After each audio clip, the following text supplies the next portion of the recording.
verset 38 à 39. Deutéronome chapitre 1, verset 38 à 39. Et on va aussi lire Deutéronome chapitre 31, verset 6. Donc Deutéronome chapitre 1, verset 38 à 39. Et Deutéronome 31, verset 6. Si vous avez trouvé le texte, on va lire par la grâce de Dieu. Deutéronome chapitre 1, verset 38. Josué, fils de Nun, ton serviteur y entrera. Fortifie-le, car c'est lui qui mettra Israël en possession de ce pays. Amen. Et vos petits-enfants dont vous avez dit, ils deviendront une proie. Et vos fils qui ne connaissent aujourd'hui ni le bien ni le mal, ce sont eux qui y entreront. C'est à eux que je donnerai, et ce sont eux qui le posséderont. Amen. Deutéronome 31, verset 6. Fortifiez-vous et ayez du courage. Amen. Ne craignez point et ne soyez point effrayés devant eux, car l'Éternel ton Dieu marchera lui-même avec toi. Il ne te délaissera point, il ne t'abandonnera point. Amen. Seigneur Jésus-Christ, bénis la lecture de cette parole. Donne-nous tout le nécessaire pour que cette réunion puisse être d'une utilité et d'une grande aide pour tes enfants. Amen. Pour le salut de leur âme, pour leur guérison, pour leur purification, pour leur pardon, pour leur restauration. Amen. Et pour que certains qui avaient perdu la communion avec toi retrouvent la communion avec toi. Amen. Que ceux qui étaient découragés retrouvent la foi. Amen. Et que ceux qui étaient opprimés par les problèmes retrouvent la solution. Amen. Seigneur, prends le contrôle de ce bâtiment, de cet endroit, et que le Saint-Esprit seul opère et se glorifie pour la gloire de ton Saint-Nom. Au nom de Jésus-Christ, nous avons ainsi prié. Amen. Amen. Que Dieu nous bénisse. Amen, amen. Il me reste environ 1 heure pour la fin. Donc l'église s'est assise pour essayer de raccourcir un peu les durées de culte. Donc à 12h00 on va sortir. C'est vrai que j'avais beaucoup de choses à dire, mais je ferai un effort d'omettre peut-être certaines choses.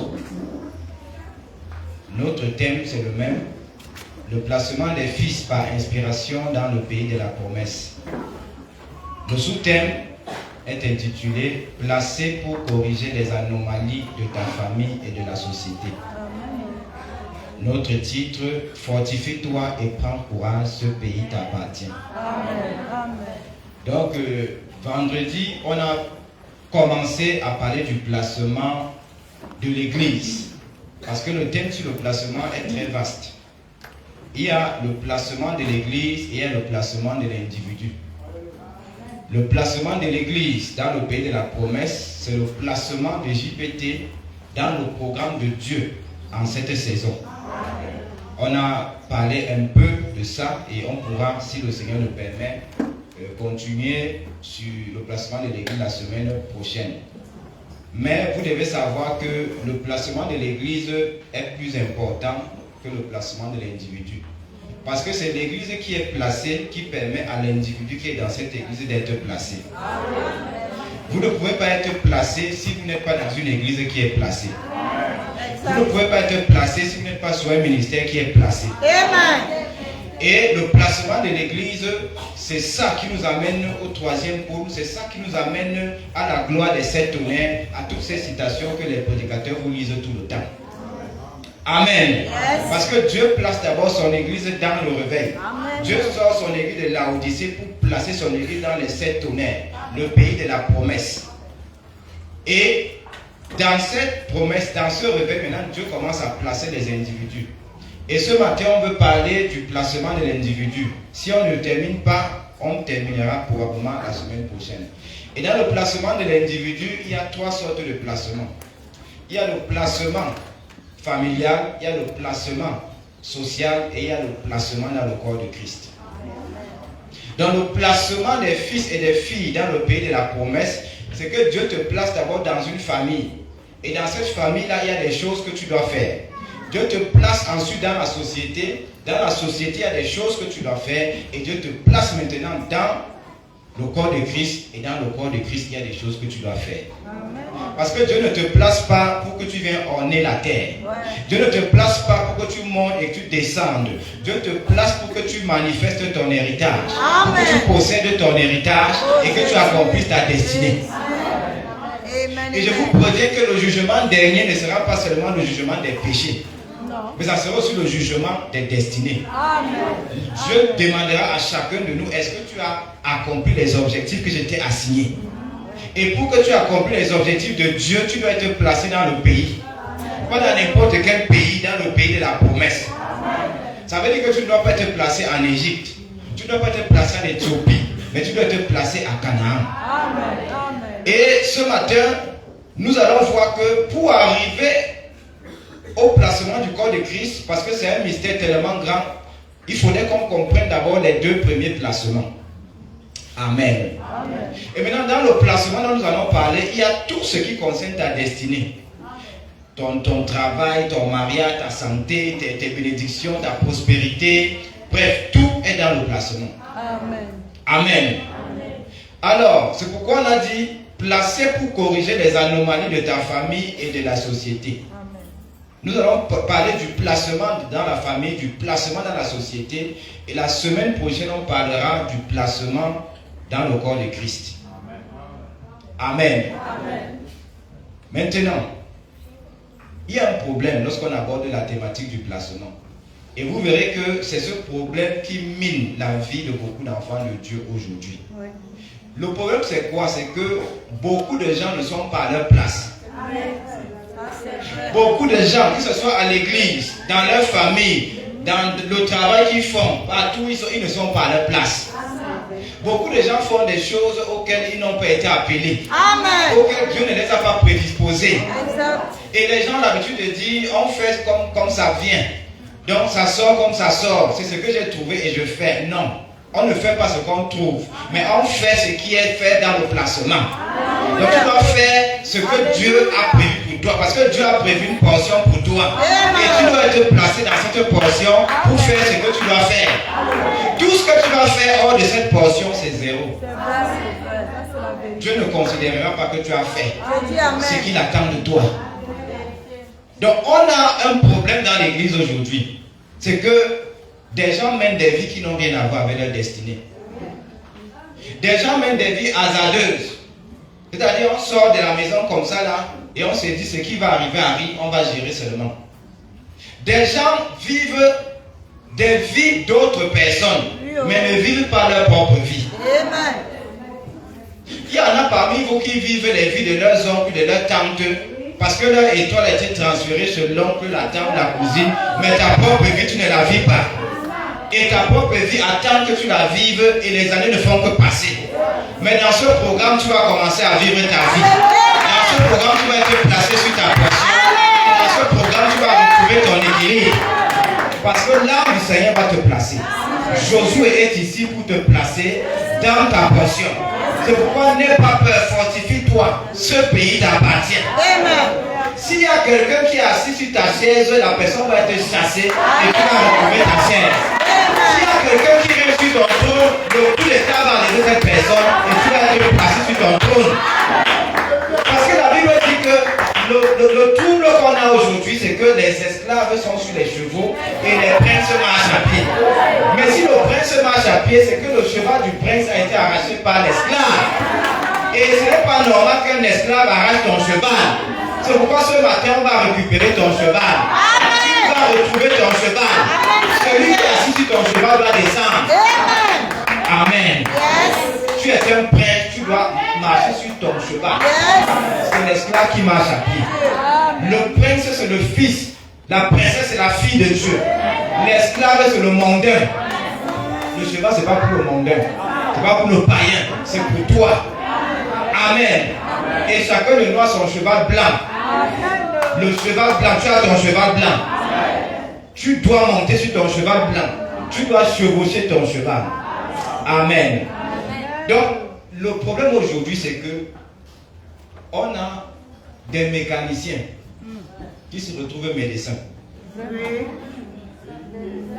Dieu te bénisse. Est-ce que vous savez que même dans certains hôpitaux que vous voyez là, Surtout les hôpitaux privés, les centres de santé privés. Là. Il y a des gens que vous trouvez en train de faire des opérations chirurgicales. Ils n'ont jamais fait une formation de chirurgie. D'autres te disent qu'ils ont appris dans le tas. La chirurgie dans le tas. Et ils vont ouvrir les ventres des gens. Ils vont ouvrir les bras des gens. Voilà pourquoi on a des morts par ce qu'on appelle bavure médicale. Parce qu'il y a des gens qui ne sont pas médecins. Ils ne sont pas appelés pour la médecine. Ils sont venus faire ça parce qu'on cherche un travail pour avoir l'argent. Exact. Même si on tue les gens, on s'en fout. Pourvu qu'il y ait la césarienne et que l'argent dans la caisse. On fait des césariennes sur des femmes qui ne sont pas en situation de césarienne parce qu'on veut faire entrer l'argent. C'est parce que les gens ne sont pas à leur place. On trouve des gens qui devaient être des ingénieurs qui se retrouvent en train de griller la pluie et le maïs en route. Des gens qui devaient être des banquiers qui se retrouvent en train d'être des gardiens de nuit. Des gens qui devaient être des sénateurs, des sous-préfets, qui se retrouvent en train de faire la soudure. Et voilà pourquoi la société va mal. Tous les secteurs de la société sont pourris. Il n'y a aucun secteur qui promet l'excellence. Parce qu'on a des gens qui sont là parce que mon oncle est le chef du projet, donc mon oncle va me mettre. Mais ton oncle te met, est-ce que tu as les compétences pour travailler dans le projet? Mais on te met parce qu'il y a le chômage dans la famille, il faut que chaque membre de la famille trouve un travail. Et on se retrouve avec des gens qui font des métiers qui nuisent à la santé des autres. C'est la vérité. Amen, amen. Des femmes qui frient les beignets et qui mettent des choses terribles. Les gens ont de plus en plus les diabètes, les hypertensions, les cholestérol et beaucoup de choses. C'est parce que les gens ne sont pas à leur place. Exact.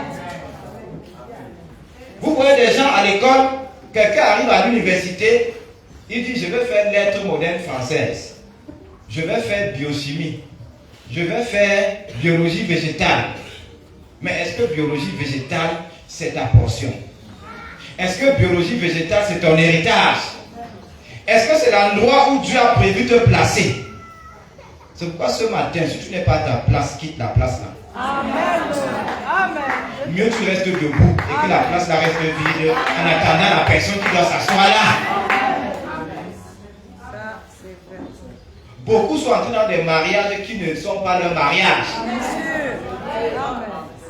À la recherche du plaisir, à la recherche de l'honneur et de la gloire, les gens sont entrés dans des foyers où ils sont en train de jeûner pour sortir.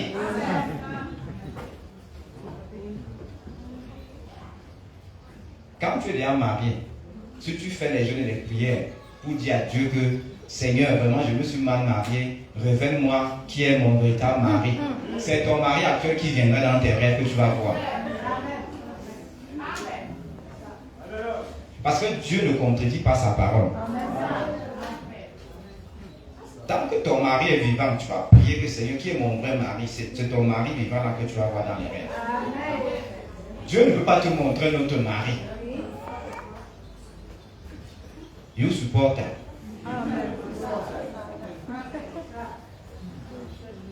Donc Dieu veut placer un peuple. Dieu veut placer des filles. Dieu veut placer des filles. Parce que les gens qui ne sont pas placés causent des problèmes à l'église. Il y a des pasteurs qui ne sont pas placés. Ils sont pasteurs parce que c'est le père qui a créé l'église et le père ne veut pas que l'église aille hors de la famille. Donc on prend un fils là, on le fabrique, on le formate là et puis on le met derrière la chair et après le père c'est lui qui est le pasteur. Allez voir dans ces églises, qu'est-ce qu'elles sont devenues? Parce que quelqu'un n'est pas à sa place. Le prédicateur doit être à sa place. Le chanteur doit être à sa place. Les choristes doivent être à leur place. Les diacres à leur place. Les anciens à leur place. Les soeurs à leur place. Les frères à leur place. La femme à sa place. Le mari à sa place.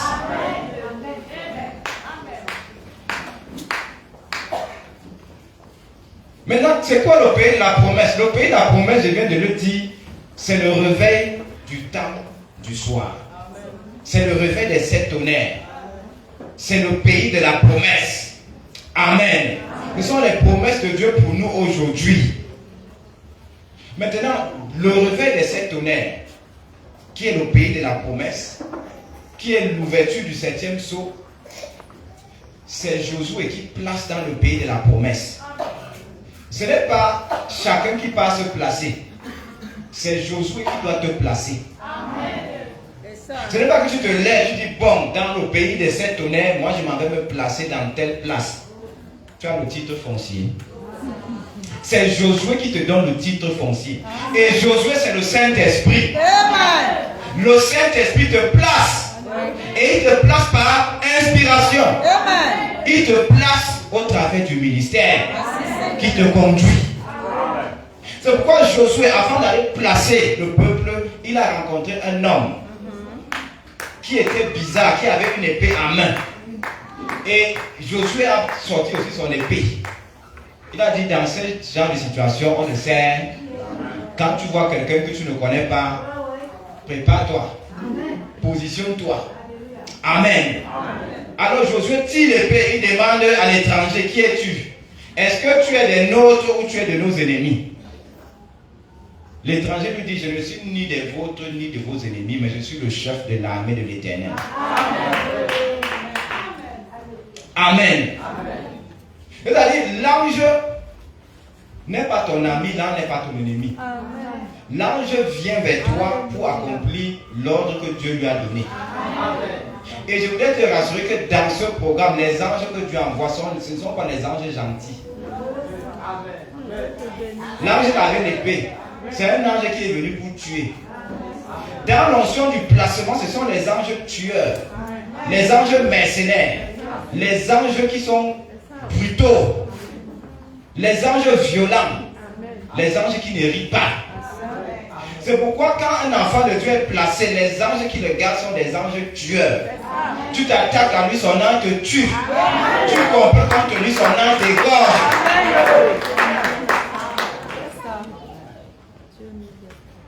C'est pourquoi dans ce programme, les gens qui vont t'attaquer, les anges vont les traiter.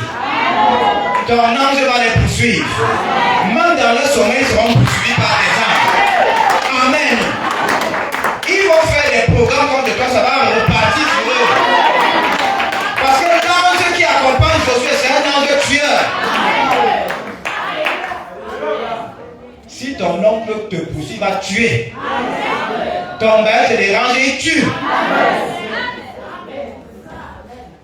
Même à l'église, quelqu'un te dérange. Il tue. Ananias et Saphira, ils sont morts à l'église. Ils étaient baptisés au nom de Jésus. Donc dans ce réveil, même si tu es à l'église, ne cherche pas à nuire au placement de quelqu'un. N'empêche pas ton frère d'être placé. N'empêche pas ta soeur d'être placée. Amen.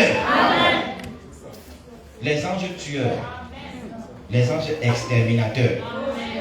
Frère Branham avait les anges là. Les gens venaient jouer avec lui, 3 jours plus tard, on les enterrait. Frère Branham allait évangéliser quelque part. Un monsieur lui dit que nous ici, on vend les poulets. On est dans les poulets. Le jour où tu veux les poulets, tu viens. Mais c'est la dernière fois que tu viens ici nous parler de vos affaires, Malachie 4, le 7e an, la trompette, les tonnerres, la nuée. C'est la dernière fois. Il a parlé avec mépris. Et le prophète lui est parti que là où Jésus n'est pas le bienvenu, je ne suis pas le bienvenu. Le monsieur là, 3 jours plus tard, un camion. Il était sur le camion en train de... Je ne sais pas s'il changeait lui du moteur ou quoi là. Le camion a fini avec lui. On l'a enterré. Donc dans le placement, l'ange qui vient pour te placer, c'est un ange puissant. C'est un ange nerveux. Il vient pour que tes ennemis confirment que tu es un fils de Dieu. Il vient pour que tes ennemis confirment que tu es un fils de Dieu. Il vient pour que ta famille respecte le Dieu que tu crains.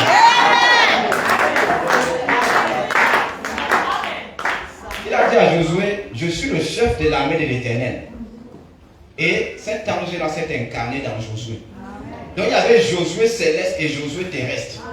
Les deux Josué ont traversé le Jourdain et ils sont allés attaquer les géants qui étaient sur le pays. Parce qu'il faut qu'on te le dise, le pays est là. Le pays de la promesse est là. C'est un pays où coule le lait et le miel. C'est un pays où il y a des bénédictions. Mais c'est aussi un pays où il y a des géants. Les frères de Goliath sont là-bas. Les Réphaïm. Et vous allez voir que la Bible ne fait que dire fortifie-toi, prends courage. Parce que au début ça effraie. Que tu dois aller battre les gens qui ont 10 mètres de hauteur pour récupérer ton territoire. Il te faut le courage. Et ce matin, tu reçois le courage pour affronter toutes les adversités de ta vie. Tous les géants qui sont sur ton terrain, fortifie-toi et prends courage, tu vas les abattre. Parce que l'ange puissant avec toi. L'ange tueur est avec toi. Amen. Tous ceux qui sont sur ton chemin, ils doivent être dégagés. Amen. Alors, dans ce programme, pour nous, en 2026, le pays de la promesse, c'est quoi? Le pasteur nous a dit, avec Dieu, nous ferons des grands exploits et il écrasera nos ennemis. Voilà le pays de la promesse pour nous, dans cette saison. Ça veut dire que tu dois être placé dans le pays pour faire des grands exploits. Tu dois être placé par Josué dans le pays pour que tes ennemis soient écrasés. Chaque ennemi de ta destinée doit être écrasé.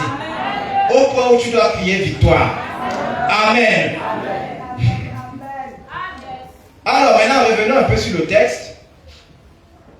On va voir que Dieu est paradoxal. Parfois, il place des gens qui n'ont aucune qualification. Il dit ici, Josué, fils de nous, ton serviteur, je suis dans Deutéronome 1, verset 38.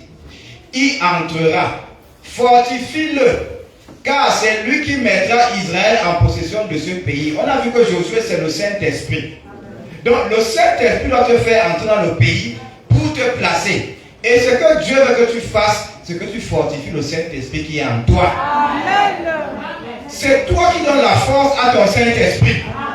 Par ta vie de prière, par ta vie de jeûne, par ta vie de sanctification, par ta vie de purification, par ta régularité à l'église, par ton respect de l'ordre de l'église, tu rends le Saint-Esprit en toi fort. Mais si tu es indiscipliné, si tu es hypocrite, si tu es méchant, tu manques l'église, tu ne payes pas les offrandes, tu ne payes pas les dîmes, tu ne pries pas, tu ne jeûnes pas, tu montes, tu descends, ton Saint-Esprit sera faible. Pas que lui, le Saint-Esprit, va devenir faible, mais c'est ton atmosphère qui va l'empêcher, lui, d'agir comme il le devrait. Parce que le Saint-Esprit ne peut pas devenir faible. Mais c'est toi qui vas affaiblir la capacité du Saint-Esprit à collaborer avec toi. Et c'est lui qui doit te placer. C'est pourquoi dans ce programme, tu dois rechercher le Saint-Esprit. Si tu n'as pas le baptême du Saint-Esprit, tu dois le rechercher. Et si tu l'as déjà, tu dois chercher un renouvellement, un nouveau remplissage. Parce que c'est lui qui va te placer dans le pays. Et il va te placer par inspiration. Et l'inspiration, c'est le programme de Dieu pour toi. Parce que le Saint-Esprit ne va pas te placer de manière hasardeuse. Il va te placer sur un territoire où tu n'as pas droit d'être. Il va te placer là où tu as le titre foncier. Amen.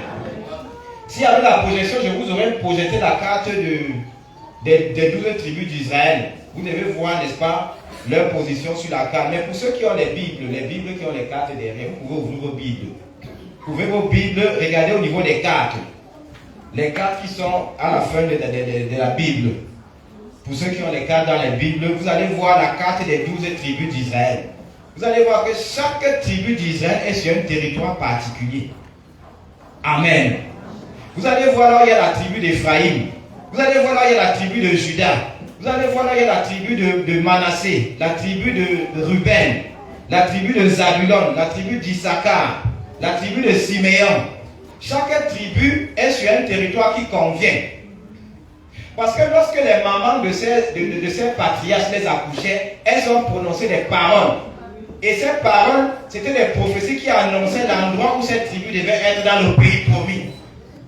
C'est pourquoi dans la cure d'âme, on vous demande souvent quelles étaient les circonstances de votre naissance. Est-ce que durant ta naissance, ta maman a prononcé certaines paroles? Ça peut être des paroles prophétiques qui sont liées à ton placement. Surtout si ta mère est une fille de Dieu.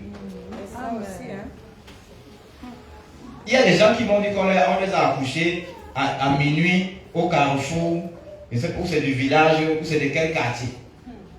Parce que quand la maman partait à l'hôpital, les contractions l'ont prise. Et l'accouchement s'est fait là. Tout ça a une influence sur la destinée. Bien sûr. Je crois qu'on avait parlé dans le groupe Mariage Miracle. Ceux qui sont nés la nuit et ceux qui sont nés le jour, on a parlé des influences, on a parlé de beaucoup de choses. Je ne vais pas évoquer ça. Il me reste une trentaine de minutes. Alors, donc, le Saint-Esprit en toi va être fortifié. Amen. C'est pourquoi quand tu te lèves le matin, lis au moins un chapitre de la Bible. Amen. Et le soir, avant de dormir, lis au moins un chapitre de la Bible. Cette lecture fortifie le Saint-Esprit en toi. Bats-toi pour prier au moins 3 fois par jour. Bats-toi pour être à l'église à chaque réunion. Parce que quand tu écoutes la prédication de manière concentrée, tu es en train de renforcer Josué en toi. Et quand Josué en toi est fort, il va abattre le géant. Quand Josué en toi est fort, il va te montrer ta portion. Et la Bible continue et dit, c'est lui qui mettra Israël en possession de ce pays, et vos petits-enfants dont vous avez dit, ils deviendront une proie. Et vos fils qui ne connaissent aujourd'hui ni le bien ni le mal, ce sont eux qui y entreront. C'est à eux que je donnerai. Ce sont eux qui le posséderont. C'est-à-dire que Dieu vient te dire que quelle que soit ta faiblesse, quelles que soient tes incapacités, quel que soit ton manque de diplôme, quel que soit ton passé, les erreurs que tu as fait dans le passé, les péchés que tu as fait, tout ça n'a rien à voir. Dieu va te placer. Dieu place les incapables. Dieu place ceux qui n'ont personne. Dieu place ceux qui n'ont pas de relation. Dieu place ceux qui sont faibles. Dieu va te placer. Amen. Deutéronome 31, verset 6, il dit, fortifiez-vous et ayez du courage. C'est ce que tu dois faire maintenant. Tu dois te fortifier. Dans la prière, dans l'écoute de la parole, dans la proclamation, dans les confessions de foi. Tu dois prendre courage. Parce que les géants qui sont sur ta destinée vont libérer. Amen. Je dis, même si tu es pauvre, dans ce programme, tu vas devenir riche. Même si tu es foiré, dans ce programme, l'argent va te suivre. Même si on t'a bloqué comment dans la famille, Josué va débloquer ta vie. Josué va te placer. Dans ce programme, rien n'est impossible. C'est seulement ta foi qui peut limiter l'action de l'ange. C'est pourquoi tu ne dois pas regarder à ta condition, mais tu dois regarder à Josué. Ne regarde pas le géant qui est sur ton terrain, mais regarde le grand Josué qui est à toi. Regarde à l'ange tueur qui est à côté de toi. L'ange exterminateur. Amen. Et il dit, fortifie-toi, fortifiez-vous et prenez courage. Ne craignez point. Et ne soyez point effrayés devant eux. Amen. Ne sois pas effrayé devant le célibat. Ne sois pas effrayé devant le Nkam. Tu as la capacité pour battre ça à l'aller au retour. Ne sois pas effrayé devant le géant. Ne sois pas effrayé devant le divorce. Ne sois pas effrayé devant cette maladie. Même si c'est une maladie qui n'a pas encore de médicaments, comme c'est toi qui es malade, Dieu va permettre qu'on trouve le médicament. Ne sois pas effrayé du géant qui est sur ta portion. Qui est le géant qui t'empêche d'avancer? Qui est le géant qui empêche que tu aies le visa? Qui est le géant qui empêche que ta vie change? Ne sois pas effrayé. Fortifie-toi parce que Josué est là. Josué n'a perdu aucune bataille. Amen. Josué ne peut pas rater un pénalty. Josué est là pour te placer. Est-ce qu'on est ensemble? Amen. Tu dois te fortifier. Alléluia. Il dit, car l'Éternel ton Dieu marchera lui-même avec toi. Amen. Amen. Merci Jésus. Amen. Comment un esprit peut marcher? La Bible dit que Dieu est esprit, non? Amen. Est-ce qu'un esprit marche? Pour qu'un esprit marche, il faut les pieds, non? Maintenant, quand Dieu, le Dieu qui a créé le ciel et la terre, il dit qu'il va marcher avec toi, qu'est-ce que ça veut dire? Ça veut dire que Dieu va venir s'asseoir en toi. Dieu va venir s'incarner en toi. Et les choses qui limitent les gens dans ta famille, Dieu va dire que bon, maintenant je suis là. Limité encore, je vois. Maintenant je suis là, ma fille. Faites encore, je vois. Maintenant je suis là, mon fils. Dieu va s'incarner en toi. Donc quand tu vas marcher, c'est Dieu qui marchera avec nous. Parce que tes pieds seront les pieds de Dieu. Tes mains seront les mains de Dieu. Ta bouche sera la bouche de Dieu. Et ton regard sera le regard de Dieu. Donc Dieu va un peu laisser les affaires du trône au ciel là. Il va venir s'occuper de ton dossier. Il va marcher avec toi jusqu'à ce que tu reçoives ton héritage. Et tu vas être placé par Jésus. Il ne te délaissera point. Il ne t'abandonnera point. Malgré tous les péchés que tu as fait dans le passé, Dieu ne peut pas t'abandonner. Parce que tu es sa fille. Tu es son fils. Mais toi, maintenant que Dieu avec toi, va et ne pêche plus. Pourquoi ton péché n'empêche pas Dieu de marcher avec toi pendant qu'il est en mission pour changer ta vie? Vous savez, prêcher c'est facile. Et vivre c'est autre chose. Je vous ai parlé de l'expérience qu'il a fait dernièrement. Je me suis retrouvé il y a quelques jours dans un problème d'argent urgent. Vous savez, il y a des problèmes d'argent que tu peux avoir maintenant et tu dis, bon, je vais résoudre ça le mois prochain. Le problème aussi attend. Le problème t'attend, le problème te dit, oh, à bientôt. Mais il y a des problèmes que quand il arrive, il te regarde. Que moi là, on fait comment? Tu dis au problème que je n'ai pas d'argent. Le problème te dit que moi aussi, je suis là. S'il n'y a pas d'argent, je ne bouge pas. Je dois être résolu. Argent ou pas argent, c'est ton problème là-bas. Et comme je disais aux jeunes dans la réunion des jeunes hier, les gars posaient des questions sur le mariage. Je leur disais que dans le mariage, quand le bébé est déjà là, il ne veut pas savoir si le salaire, il y a un retard, ou le patron fait comment. Il faut ses boîtes de lait, ses couches, il lui faut ces choses. Donc, si tu n'as pas l'argent, débrouille-toi à créer l'argent. Hein? Il lui faut ses médicaments, il lui faut sa liette et tout. Donc, il y a des problèmes dans ta vie que quand ça arrive, ça te prend le corps. Que c'est toi qui as dit que les 7 honneurs sont révélés. C'est toi qui as dit que la nuée est descendue. C'est toi qui as dit que le 7e sceau est ouvert. Parle encore maintenant ici. Je me suis retrouvé en train d'aller voir des gens pour avoir du secours. Et comme Dieu voulait me faire expérimenter le placement par Josué, Dieu a permis que là où je partais chercher le secours, il n'y avait pas de secours. C'est ce que le Seigneur est en train de faire avec toi maintenant.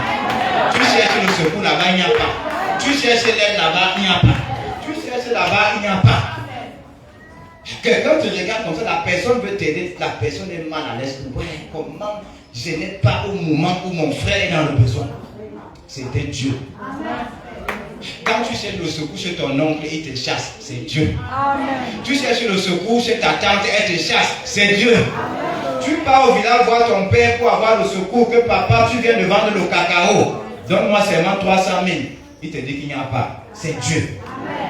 Parce que Dieu veut te montrer qu'il peut s'occuper de toi sans l'aide de ton père, sans l'aide de ta mère, sans l'aide de ton frère, sans l'aide de ta soeur, sans l'aide de personne. Josué est capable. Et le Saint-Esprit me dit,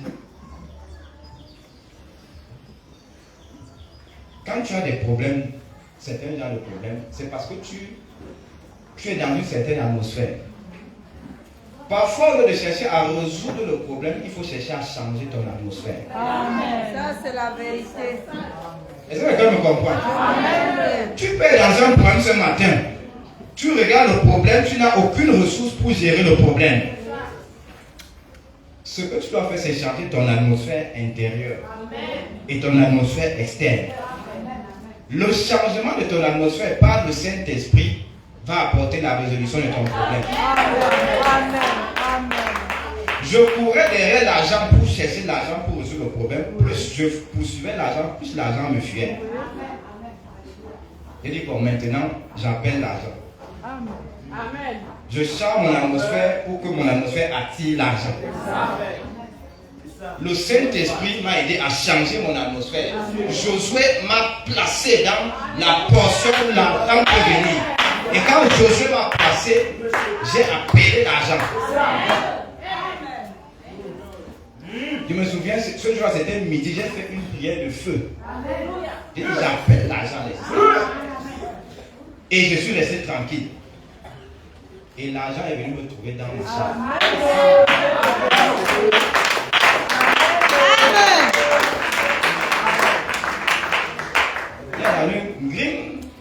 Grim.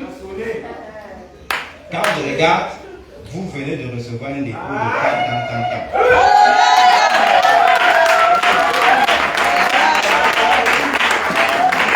C'est ce qui va t'arriver ce matin. Tu vas recevoir un dépôt. Tu vas recevoir un dépôt. J'appelle le dépôt dans ton téléphone. J'appelle le dépôt dans ton porte-monnaie. J'appelle le dépôt dans ton porte-monnaie. L'argent te suit ce matin. Tu ne poursuis pas l'argent. L'argent vient à toi.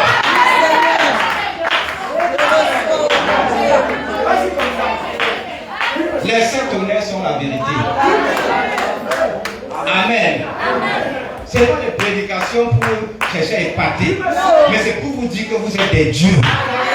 Dieu est en vous. Et celui qui est en vous est plus fort que celui qui est dans le monde.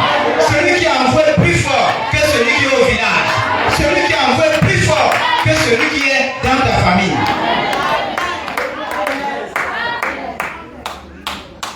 Il me reste 28 minutes. Je suis encore à 10%.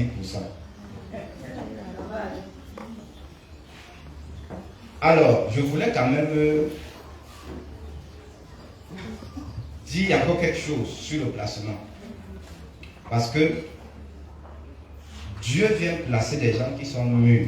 Amen. Dieu vient placer des gens qui sont matures. Dieu ne place pas les pleurnichards. Dieu ne place pas les peureux. Dieu ne place pas les gens qui se plaignent. Les gens qui se lamentent, qui accusent le pasteur, qui accusent le chantre, qui accusent les diacres, qui accusent tel. Dieu place les fleurs du désert. Et quand elle nous dit ce que c'est qu'une fleur du désert, est-ce que vous voulez qu'on lise ça? Je suis dans le message, un drôle de personnage. Je suis au paragraphe 36. Il nous dit: eh bien, quand je revenais d'une visite à Prescott, il y a quelques jours, j'observais le désert et je voyais comment là à Phoenix, on avait des jardins japonais. On a là des fleurs, de belles fleurs.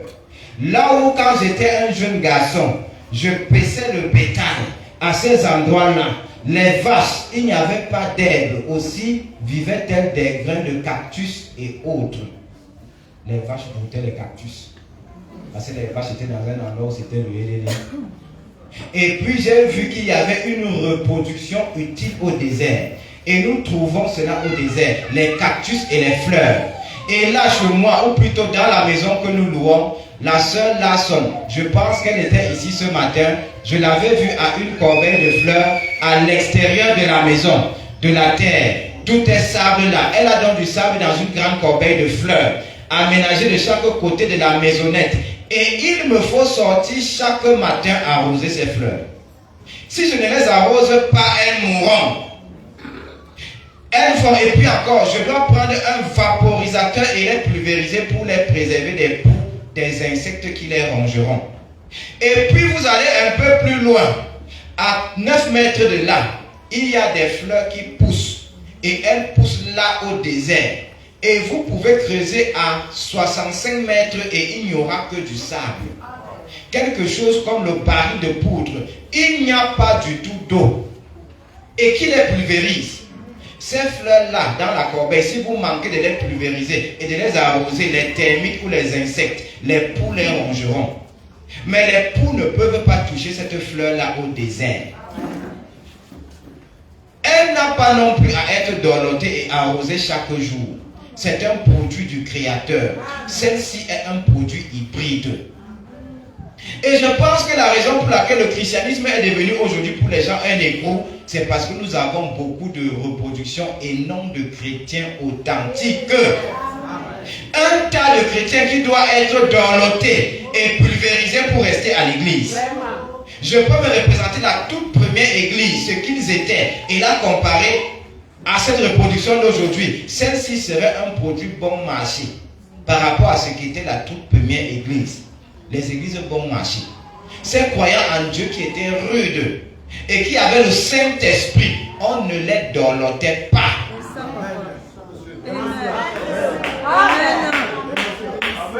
Les églises aujourd'hui, pour que les gens viennent au culte, on doit les dorloter. Le pasteur doit appeler, le pasteur doit demander pourquoi tu n'es pas là, il faut venir, le pasteur doit exhorter, les diacres doivent aller à la maison. Les fleurs du désert, personne n'est là pour les arroser. Personne n'est là pour mettre l'engrais. Personne n'est là pour empêcher que les insectes viennent. Mais elles sont tellement rudes que même les poux et les insectes les fuient. Amen.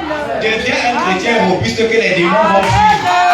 Deviens un chrétien coriace que le diable va fuir. Quand le diable cherchera qui peut manger, qui peut torturer, quand il te regarde, il dit que non, ici, je ne peux pas, je passe.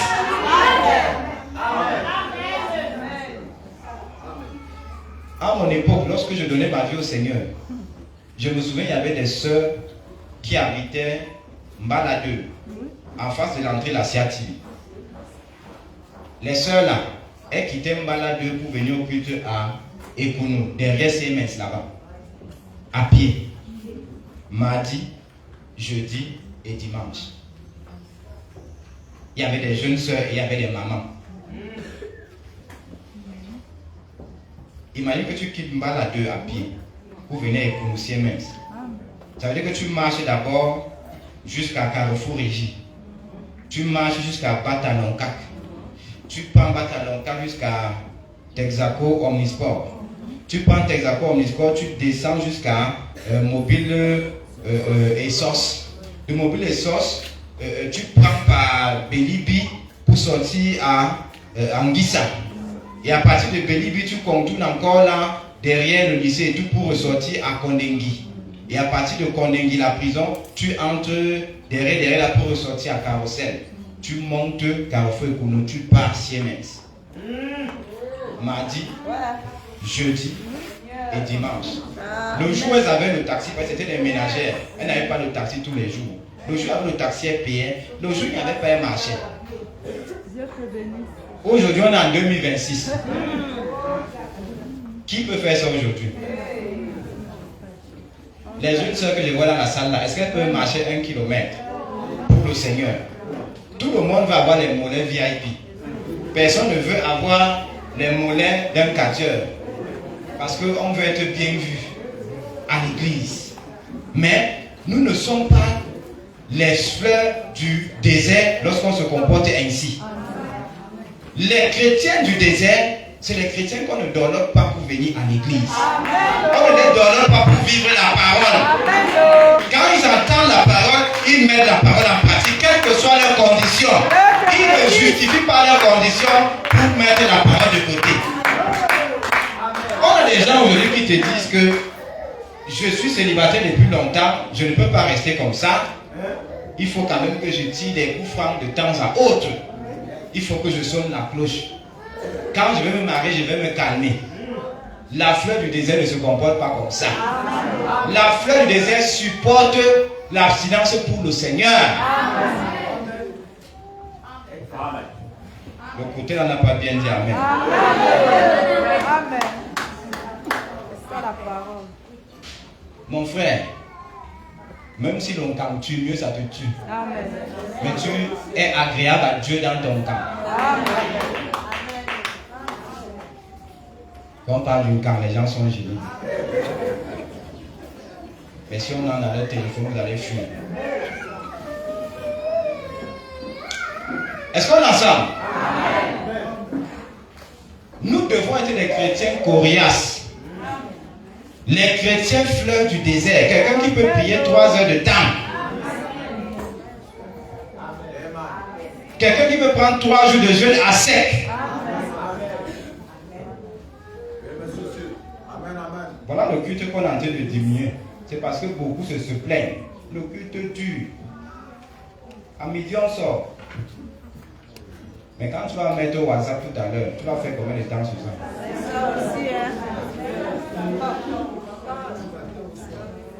À l'église, on est pressé. Vraiment.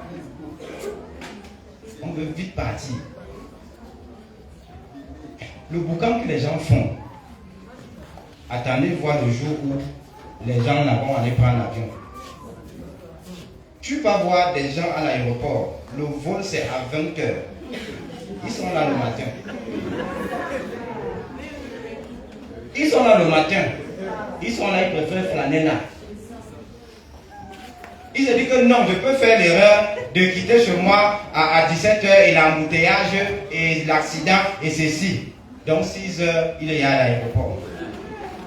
Donc ils préfèrent taper 12 heures de temps à ne rien faire là-bas. Pourvu qu'il attende l'avion. Mais est-ce que tu peux faire la même chose pour le Seigneur? Il veut passer 12 heures de temps avec Jésus. Est-ce qu'il y a des jours où tu dois tout laisser, tu dis à Jésus que toi et moi, aujourd'hui. Est-ce que tu as déjà dit à Jésus que tu l'aimes? Amen. Amen. Est-ce que tu as déjà dit à Jésus que tu es fier d'être sa fille, d'être son fils? Alléluia. Amen. Est-ce que tu as déjà dit à Jésus que si c'était à refaire, tu prendrais le baptême depuis le vent de ta mère? Amen. Amen. C'est lui le grand Josué. C'est lui qui place dans le pays de la promesse. Amen. Bon, il me reste 17 minutes. Alors, je vais parler de la destinée familiale, de la destinée sociale. Quand je dis la destinée, c'est-à-dire le placement familial, le placement social. Et prochainement, on va parler du placement du corps de Christ si on ne finit pas. Mais je veux quand même déjà vous dire ceci. Lorsque Dieu nous envoie sur la terre et que nos mamans nous ont accouchés, Dieu nous a envoyés dans la famille où on est né. Ce n'est pas pour rien. Amen. Amen. Dieu nous a placés dans cette famille pour posséder un certain héritage. Et la possession de cet héritage familial fait en sorte que nous pouvons maintenant accomplir le plan de Dieu pour notre famille. Pourquoi Dieu nous place dans les familles? Premièrement, pour gérer le karma familial. Chaque famille a son karma. Ta part a le karma. Le karma, c'est quoi? C'est les dettes spirituelles. Chaque famille est spirituellement endettée. Et les dettes doivent être payées. Et comment on appelle les gens qui viennent arracher les terrains quand les gens ne veulent pas payer les dettes là? On les appelle comment? L'huissier, les gens des recouvrements des créances. Voilà. Et le diable est très fort dans ça. Le recouvrement des créances. Quand le diable sait qu'il y a une dette dans ta famille, il va se rassurer que la dette soit payée. Et je n'ai pas le temps de vous lire la citation. Frère Branham dit qu'il y a des actes que les gens posent qui ont des répercussions sur 4 générations. Tu dois faire attention aux actes que tu poses maintenant. Ça aura des répercussions sur 4 générations après toi. Il ne faut pas que tes enfants et tes petits-enfants viennent lire au Cameroun à cause de toi. Amen. Amen.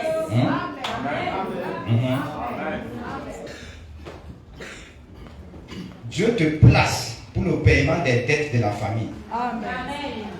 Il y a des familles qui sont endettées de 150 ans. C'est-à-dire que le diable doit puiser dans la famille pendant 150 ans. Parfois, l'arrière-grand-père paye 20 ans du karma. Le grand-père vient, il paye 30 ans. Ça fait combien? Le père vient, il paye 25 ans. Il reste combien? Maintenant, toi, tu es là. Et c'est toi qui veux vivre longtemps. Plus tu vis longtemps, plus tu payes les dettes. Amen. C'est vrai. Donc ça veut dire que si ton arrière-grand-père, ton grand-père et ton père ont payé 75 ans de karma et qu'il reste 75 ans et que toi tu vas vivre 80 ans ou je ne sais pas moi 90 ans, ça veut dire que ta vie va évacuer tout le karma. Ouais. Et après toi, ton fils ne va rien payer. Ça veut dire que Dieu t'a mis là pour venir annuler le karma de la famille. Dieu t'a placé là pour que certaines choses, certains malheurs s'arrêtent dans ta génération. Et que ça ne traverse pas la génération de vos enfants dans la famille. Le placement familial. Et je te rappelle que les dettes se payent en maladie, en échec, en malchance, en problème d'argent, en pauvreté, en frustration. La liste est tellement longue, on n'a pas le temps de tout citer. En perte d'argent. Tu vas toucher l'argent à la cotisation, 600 000. Tu montes dans le taxi. Quand tu arrives à la maison, tu comptes, c'est 300 000. Tu t'énerves, tu envoies le feu au taximan, tu envoies les flèches, que celui qui a pris va mourir. Il ne va pas mourir. Parce que les 300 000 que tu as perdu là, c'est une dette spirituelle qui a été payée. C'est un peu comme à la banque. Quand tu dois à la banque, dès qu'on te fait le virement, la banque retire sans te demander. Même vous qui prêtez le crédit à MTN, je dis la vérité. Quand tu as prêté le crédit à MTN, tu dois 1000 francs à MTN. Maintenant tu te bats, tu as 500. Tu as oublié que tu dois 1000 francs. Tu veux mettre les 500 pour frapper le forfait, pour avoir la connexion, bien que tu mets les 500. Les gars, on les a récupérés, c'est comme ça le karma. Et je vous rassure, toutes les dettes seront payées. Tout le mal que vous faites sur la terre, vous allez payer. Allez faire les choses dans le noir. Allez faire les choses en cachette. Vous-même, vous allez revenir nous dire ça ici. Parce que le faille que vous allez voir là-bas avec Satan, vous allez chercher le secours à l'église. Le chrétien ne fait pas le mal. Le chrétien n'est pas méchant. Le chrétien n'est pas hypocrite. Un chrétien méchant, ça n'existe pas dans la Bible.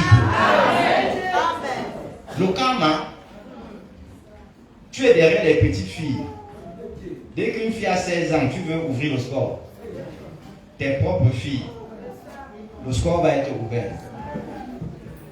Tes propres sœurs, le score va être ouvert. Et toi-même, quelqu'un va ouvrir le score sur toi. Peut-être ça sera le score homosexuel. Tu ouvres le score ailleurs, on ouvre aussi chez toi. Vous qui trompez vos maris et vos femmes, vous allez payer. Si tu es assis là et que tu as dormi avec le mari de quelqu'un, la femme de quelqu'un, je préfère ne pas dire. Surveille son téléphone comme tu veux. Mais le détective privé, ça va arriver. Et le karma est souvent bizarre. C'est-à-dire que quand le paiement vient, c'est le genre de personne qui t'énerve. C'est le genre là qui prend ta femme ou ton mari. Vous détruisez les enfants des autres, on va détruire vos enfants. Vous allez prier Dieu que Dieu annule, ça Dieu ne va pas annuler. C'est pourquoi mettez vos vies en ordre. Ne faites du mal à personne sur la terre. À personne. Ne faites du mal à personne. Ne vous vengez de personne. Non, je veux me venger. Je veux vous montrer. Ta vengeance est même petite. Laisse Josué te venger. Laisse l'ange tueur te venger. C'est fort. Il n'y a plus les sauts. Le placement. Personne ne va quitter la terre-ci sans récolter ce qu'il a semé. Personne. Faites tout ce que vous voulez. Mais vous récolterez ce que vous avez semé.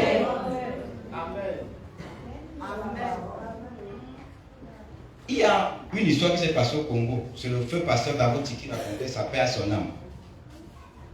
Il y avait un jeune gars dans un quartier. Lui n'était même pas chrétien. Lui, il avait décidé que toutes les filles vierges du quartier, c'est lui qui doit ouvrir le sport.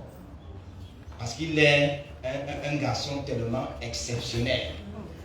Donc lui doit d'abord passer avant que les autres passent. Il a commencé, les filles d'aujourd'hui, avec le pain au chocolat, on te met au sol. Avec les bonbons, les sucettes, les shawarma, les turongo. Est-ce qu'on peut monter ce matin? Pour ne plus être là, les faux trucs là. Le pain au chocolat, c'est quoi? Pour que tu pars t'asseoir dans la chambre de quelqu'un.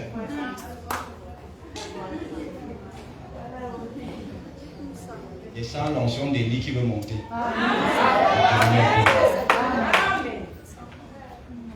Le gars a fait ça une fille, 2, 3, 4.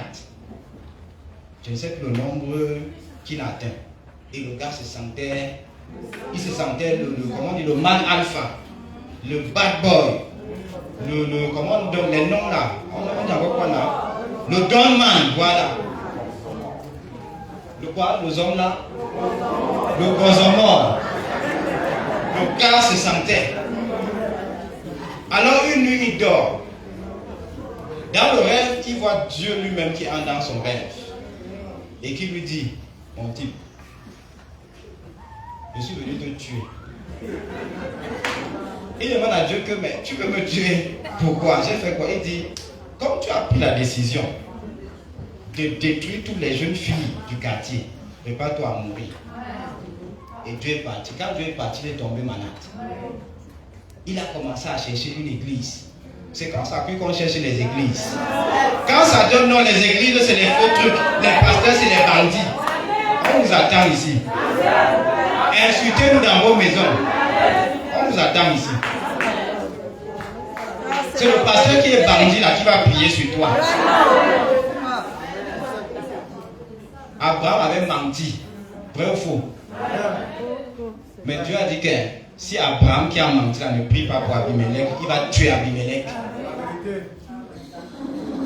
Que oh, le pasteur c'est même qui? Les gens ont parlé comme ça, après on t'amène en réanimation. Tu trouves quelqu'un en réanimation, il faut prier pour la personne. Le pasteur c'est qui? Tu sais même ce que c'est qu'un pasteur? C'est ici au Cameroun que les pasteurs sont des chiffons. Allez au Ghana, au Niger, en Afrique du Sud, aux États-Unis pour voir ce que c'est qu'un pasteur. Au Cameroun, pasteur, c'est comme si c'est une injure. Quand tu prononces au quartier, on peut même te gifler. Si on ferme les statistiques des gens qui dérangent, qui sont même en tête. Donc quand Dieu vous envoie dans une famille, placement familial, paiement des dettes spirituelles. Deuxièmement, tu es né dans la famille, tu es né parce que Dieu doit te placer pour contrer certaines malédictions. Il y a des familles où il y a la malédiction de la pauvreté. Et c'est la naissance d'un enfant qui vient mettre fin à ça. On va voir un exemple dans la Bible tout à l'heure. Il y a le placement pour briser les limitations. Il y a des familles où personne n'a jamais voyagé hors du pays. Et toi, tu viens naître dans cette famille pour être le premier à voyager hors du pays. Et je dis, tu vas voyager hors du pays. Tu vas sortir du pays. Amen. Ce que tes oncles n'ont pas pu faire, ce que tes tantes n'ont pas pu faire, là où ton père n'a pas pu partir, tu iras. Je place le visa dans ton passeport. Je place le visa dans ton passeport. Amen. Tu peux maintenant aller déposer le dossier. On va mettre le visa. Les limitations. Tu es dans une famille où les gens sont seulement dans le concubinage, pas de mariage. C'est toi qui vas briser la limitation du célibat et amener l'onction du mariage dans la famille. Tu es dans une famille où les gens ont des difficultés à accoucher, c'est toi qui vas faire mettre fin à ça. Et la dernière chose, c'est que tu viens dans une famille pour réparer les faiblesses de la famille. Peut-être que le diable a mis des faiblesses morales dans la famille. Le diable a mis des faiblesses spirituelles dans la famille. Le diable a mis des faiblesses sociales dans la famille. Ta naissance et ton placement dans cette famille va réparer les faiblesses de cette famille. Je vous donne un exemple et puis on arrête. Je n'ai même pas le temps de parler du placement social. Je vais vous prendre l'exemple de 3 personnes. Noé, Péleg et Abraham. Pour Noé, lisons dans Genèse chapitre 5, verset 28. Il me reste 5 minutes. Genèse chapitre 5, verset 28 à 29. La Bible dit: Lémec, âgé de 182 ans, engendra un fils.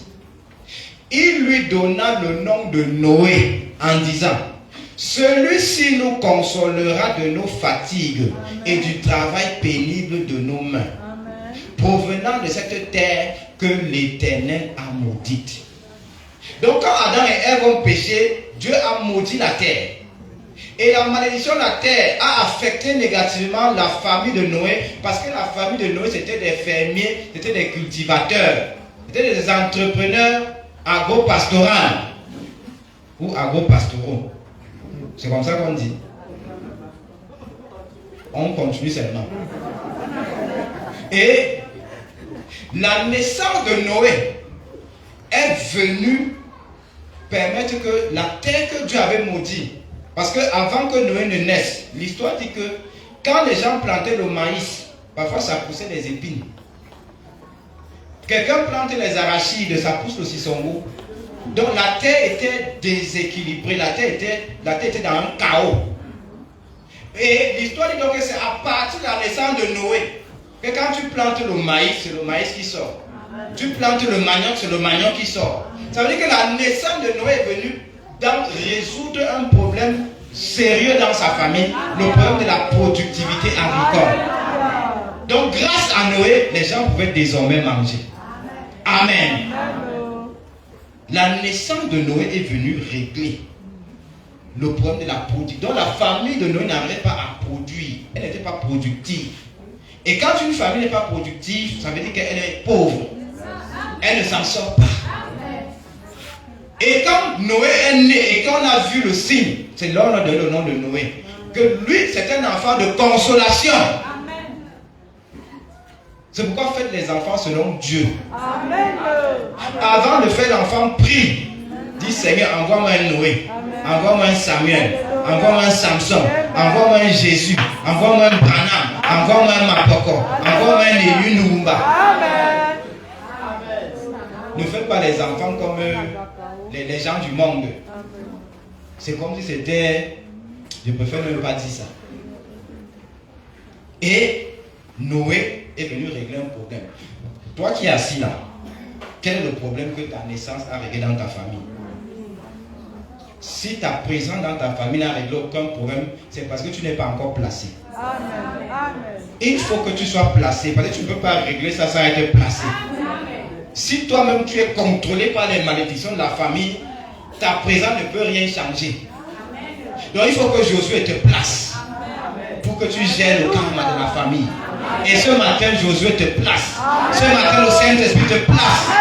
Il t'enlève de la mauvaise position. Il te met dans la position où tu vas impacter ta famille. Regarde dans ta famille ce que personne n'a jamais fait. Pendant que je suis en train de parler.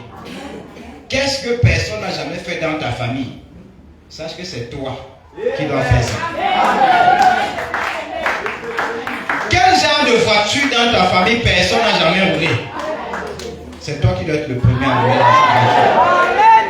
cette voiture. Le fond là-bas, ils ne sont pas avec nous.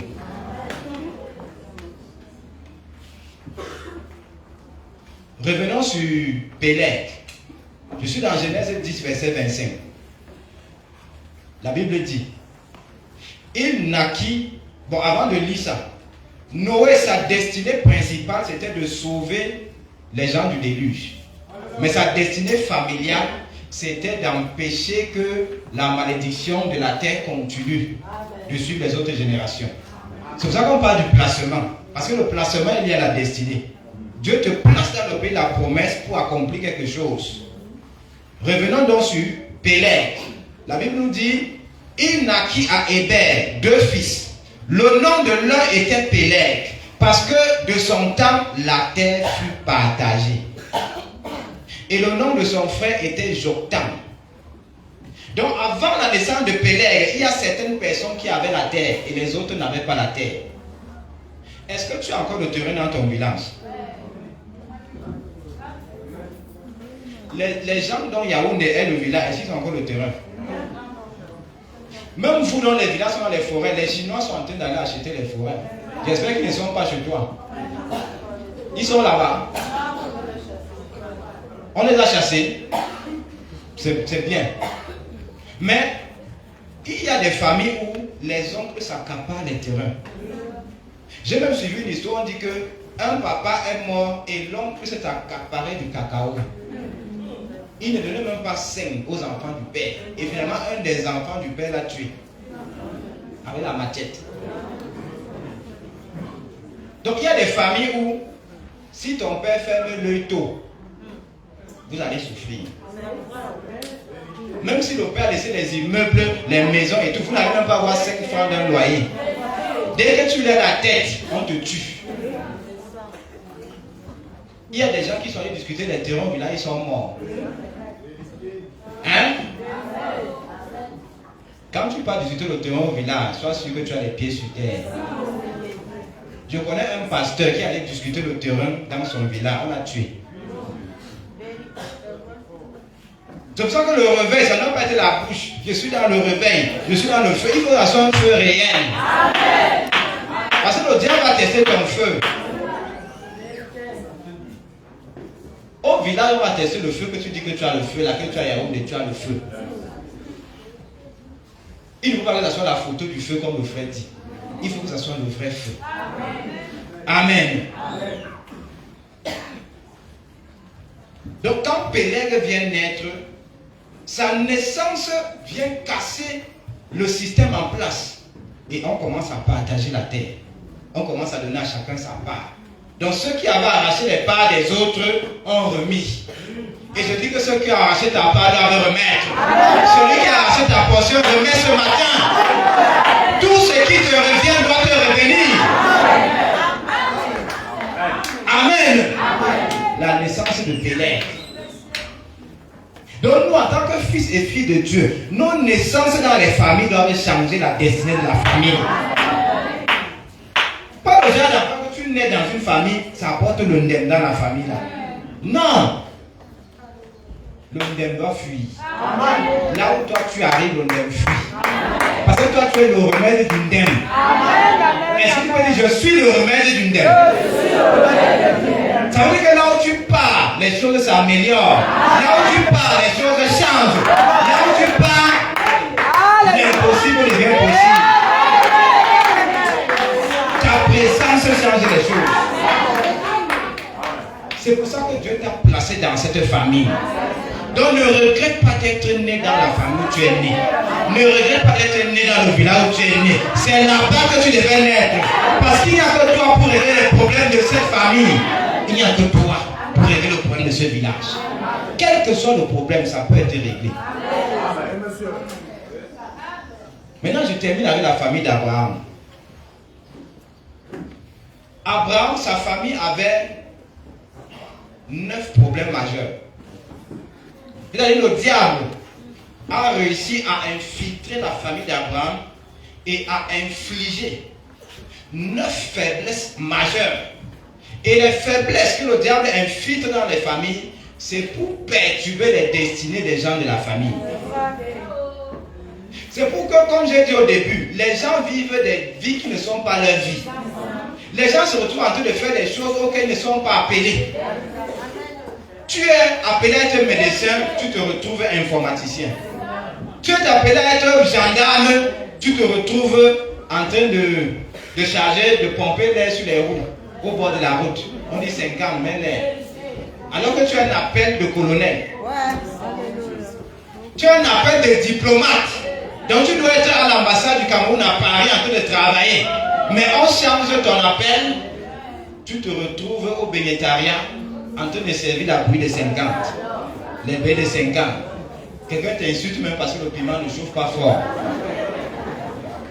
Donc, tout ce qui vous arrive là, que tu vis une vie qui te frustre, c'est que dans ta famille, le diable a mis des choses qui doivent suivre chaque génération jusqu'à l'enlèvement. Le diable que tu as dans l'enlèvement en lisant l'heure. Ouais. Mon Dieu. Et si tu n'acceptes pas que Josué te place, tu vas lire l'heure jusqu'à l'enlèvement. Tu seras toujours, Dieu va faire, Dieu fera. Le lendemain là va toujours. Non, c'est demain, c'est après-demain. Et un jour, l'enlèvement a lieu. Tandis que le frère Yannick lui part l'enlèvement en mangeant bien. Et étant bien massé la nuit. Toi, tu pars l'enlèvement dans la famille, dans le manque et dans le célibat. Je te rappelle que Salomon sera au ciel. Le même ciel où tu pars. Lui n'a pas marché à pied. Lui n'a pas prêté l'argent chez les gens. Lui n'a pas dormi en famille. Il a eu 1000 femmes. Amen. Il y a une question que je me pose. Je ne sais pas si je peux me poser la question derrière la chair. Je ne pose pas la question là. Mais les maris comprennent la question que je voulais me poser. Comment Salomon faisait pour gérer 1000 femmes?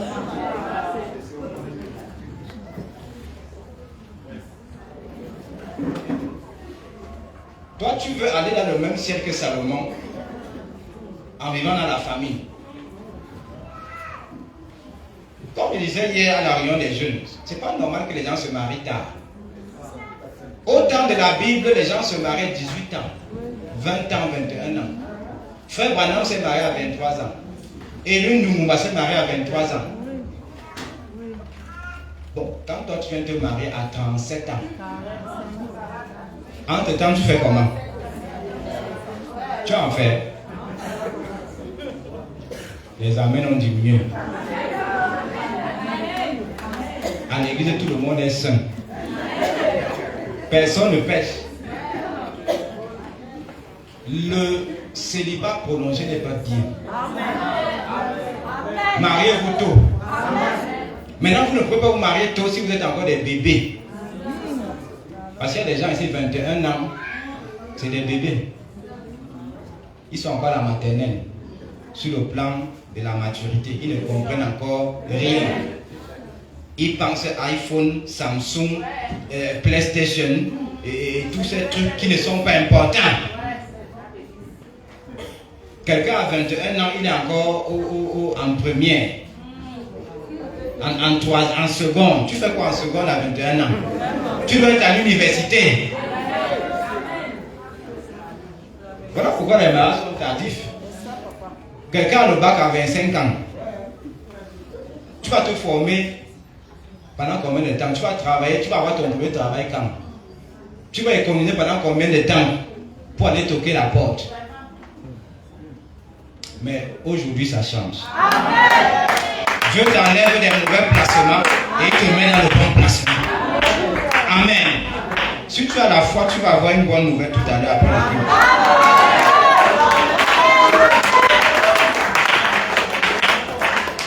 Quelqu'un va t'appeler, il te dit que la dette que tu me dois là, c'est annulé.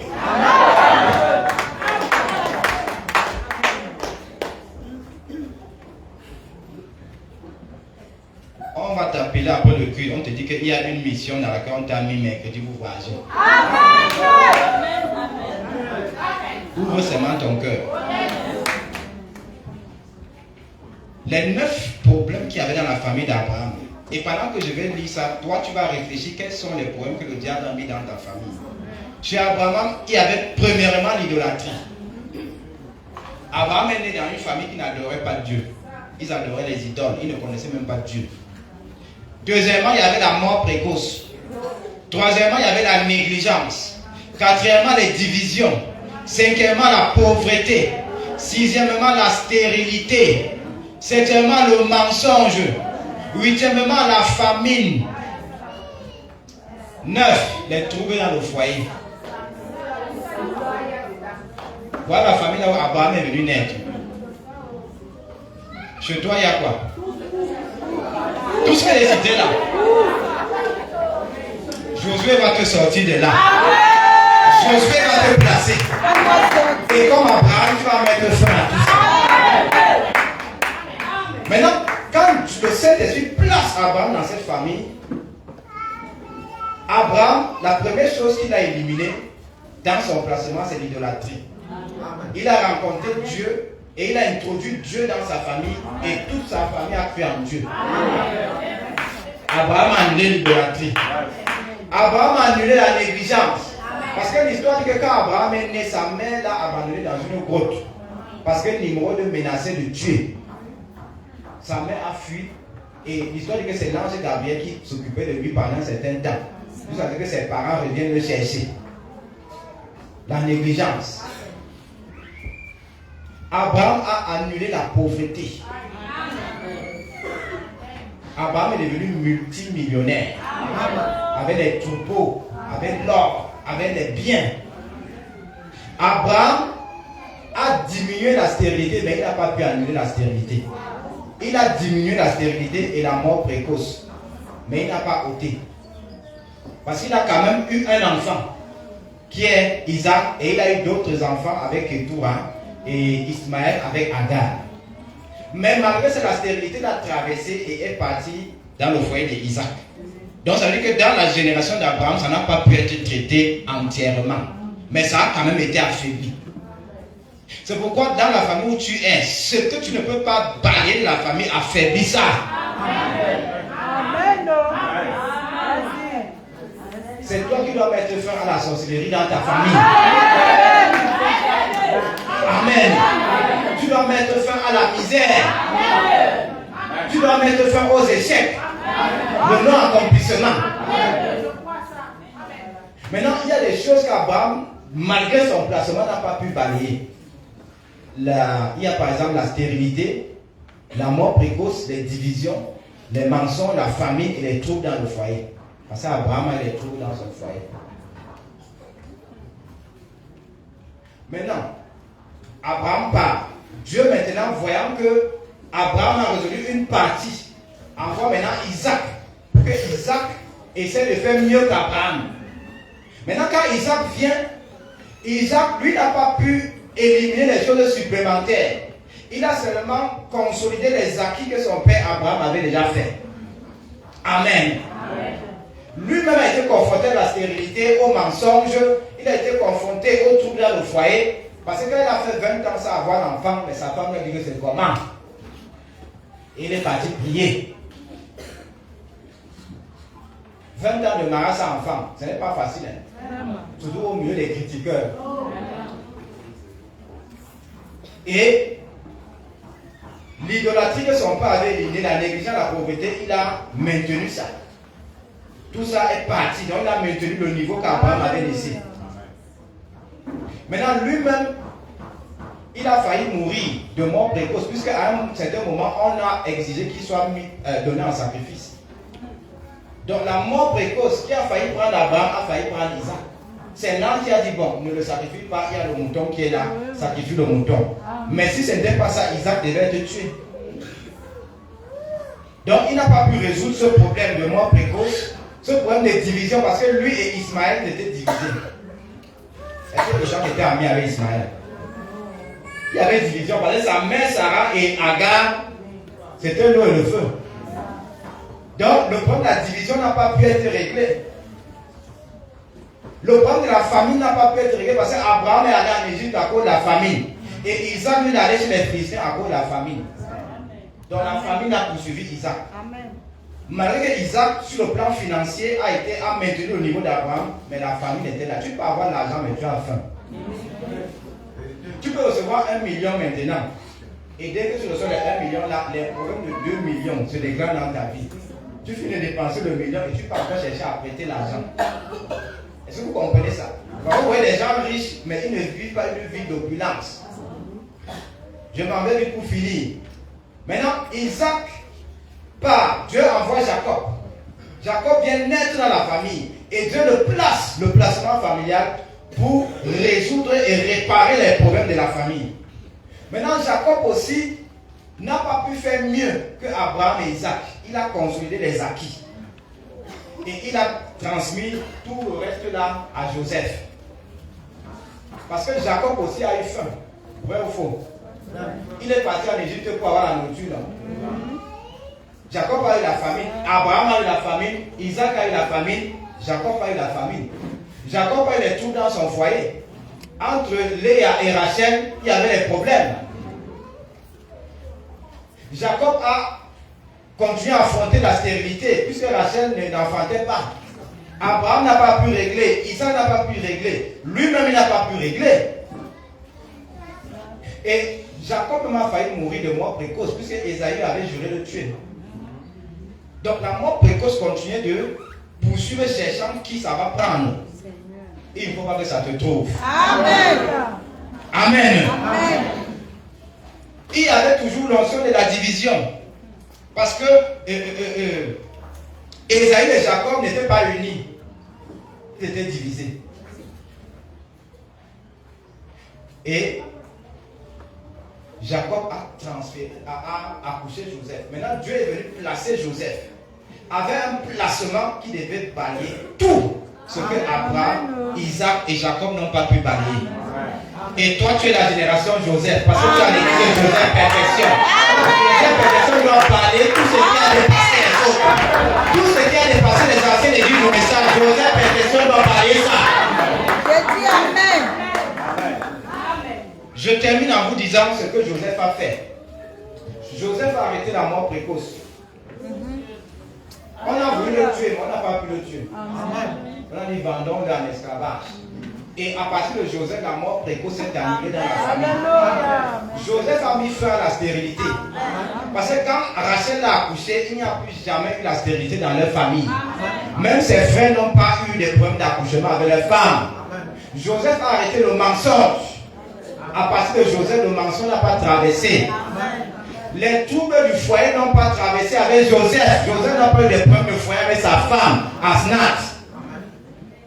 Joseph n'a pas eu des problèmes de famine. Parce que quand la famine est venue, il était déjà premier ministre de l'Égypte. Il y avait le plaie, Joseph a éteint la famine. La famine n'a pas traversé. Joseph a mis fin aux divisions. Parce que ses frères l'ayant vendu, Joseph a pardonné à ses frères. Et ils se sont réconciliés. Donc la naissance de Joseph, le placement de Joseph a annulé toutes les mauvaises choses que le diable avait mis dans la famille d'Abraham. C'est pourquoi je prophétise sur toi ce matin. En tant que fils et fille de Joseph Perfection, ton placement à Joseph Perfection, ton placement dans ta famille annule tout ce que Satan a mis dans ta famille. Si tu as la famille dans ta famille, ton placement met fin à la famille. Si tu as la pauvreté, ton placement met fin à la pauvreté. Si tu as le célibat, ça met fin au célibat. Si tu as la stérilité, c'est fini. Ce que ton père, ton grand-père n'ont pas pu faire, tu le fais. Sois béni.